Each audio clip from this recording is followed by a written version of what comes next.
Super. Ouais, plus que...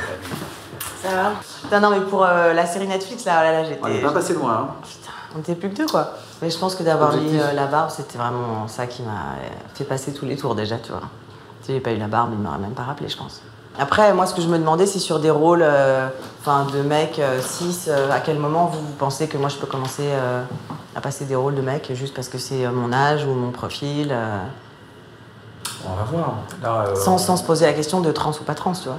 Sur le plan de la réalité physique, dès demain, je veux dire, c'est plus facile de convaincre les cinéastes auteurs qui ont une liberté créative totale et qui, eux, que d'aller convaincre, par exemple, une chaîne généraliste grand public d'aller tout d'un coup faire Le fiancé de Clark Kent.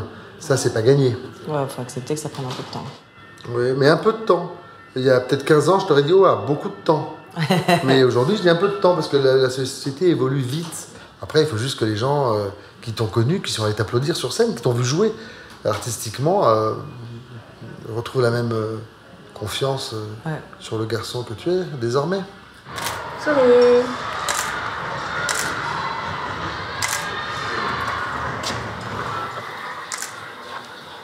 C'est quoi ton référent en termes de barbe? Mon objectif barbe, c'est juste une barbe crédible, quoi. Pas juste 3 poils là et 3 poils là.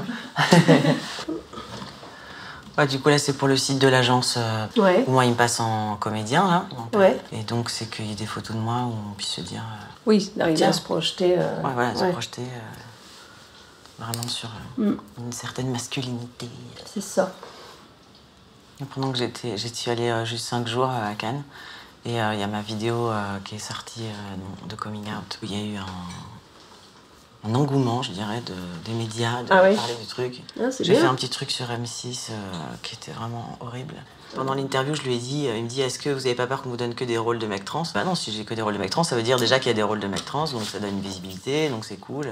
C'est pas le problème juste que ce soit un rôle de mec trans, c'est juste que ça parle que de ça. Parce que là, les castings que j'ai faits, à chaque fois, c'est juste...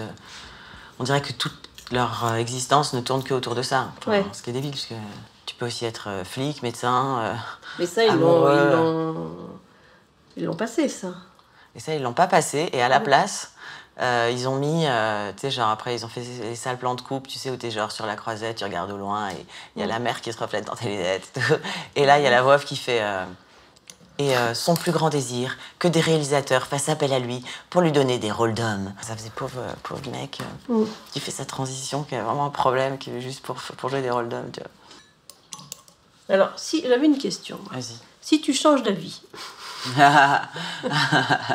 par exemple, comment ça se passe si jamais tu veux revenir en arrière? Enfin, moi, je connais personne qui est revenu en arrière. Finalement, j'adore avoir la barbe parce que c'est juste, ah, ok, ça vous suffit, c'est bon, maintenant, je suis un mec. En 2 secondes, tu sais, genre, je sors, je suis un mec pour tout le monde. Ça les rassure aussi, surtout.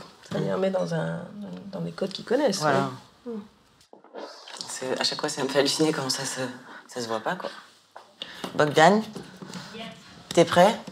Plus que jamais.